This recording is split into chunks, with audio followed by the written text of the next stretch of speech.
नमस्कार दोस्तों, मैं हूं आरजे प्रवीण।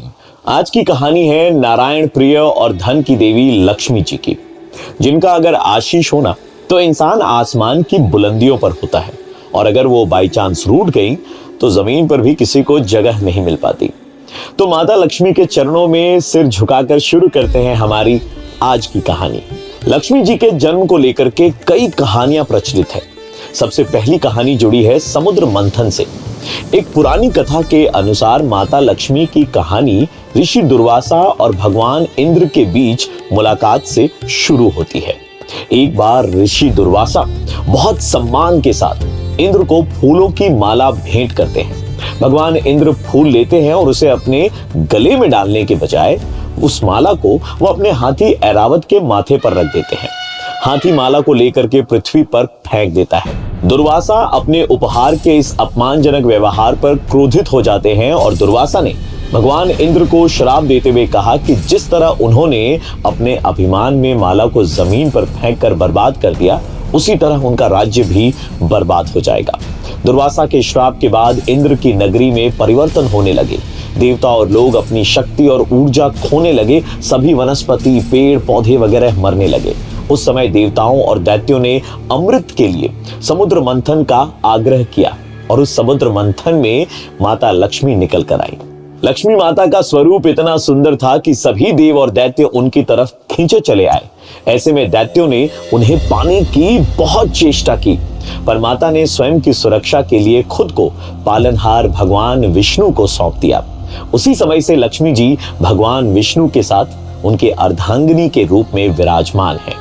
समुद्र मंथन के दौरान निकलने की वजह से माता लक्ष्मी को दूध के समुद्र की पुत्री भी कहा जाता है। क्योंकि माता लक्ष्मी का स्थान भगवान विष्णु के हृदय में है, इसलिए उन्हें श्रीनिवास नाम से भी जाना जाता है। पर पुराणों में भी माता लक्ष्मी के जन्म को लेकर कई अलग अलग कहानियां हैं। जैसे अभी हमने जाना कि माता लक्ष्मी समुद्र मंथन के दौरान निकली थी, पर कई जगहों पर ऐसा लिखा हुआ है कि माता लक्ष्मी भृगु ऋषि की बेटी है।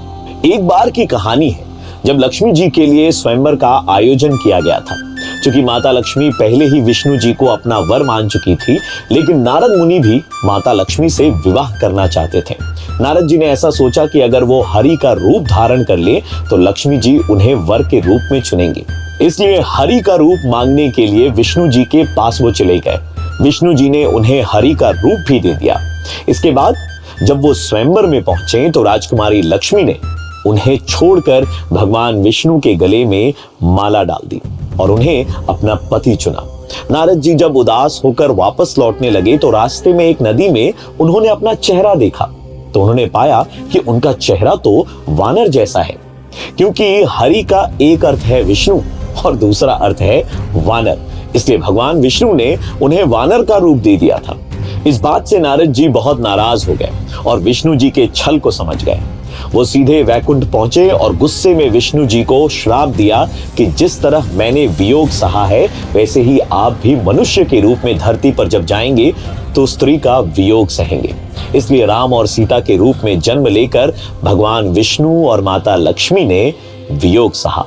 वैसे दोस्तों, एक कहानी और भी है। किसी नगर में एक साहूकार रहता था। उसकी एक बेटी थी।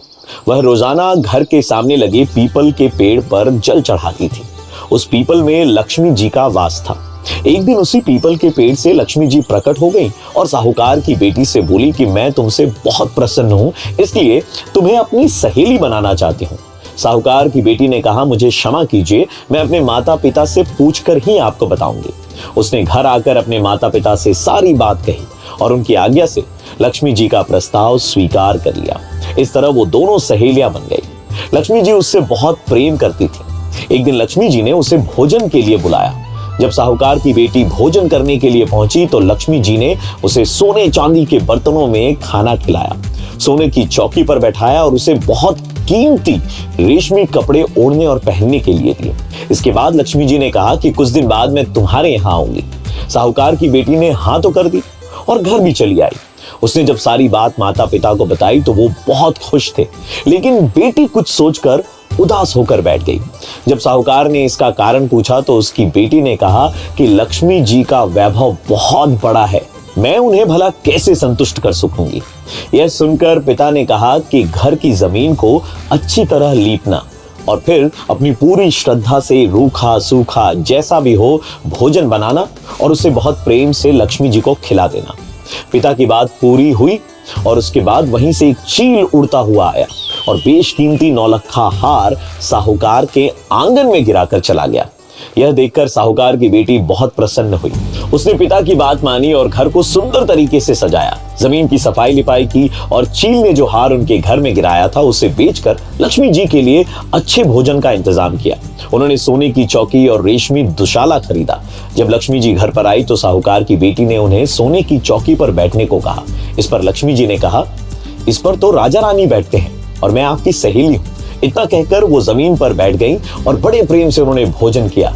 साहूकार के परिवार के आदर सत्कार से वो बड़ी खुश हुई और उनको सुख संपत्ति का वरदान दिया।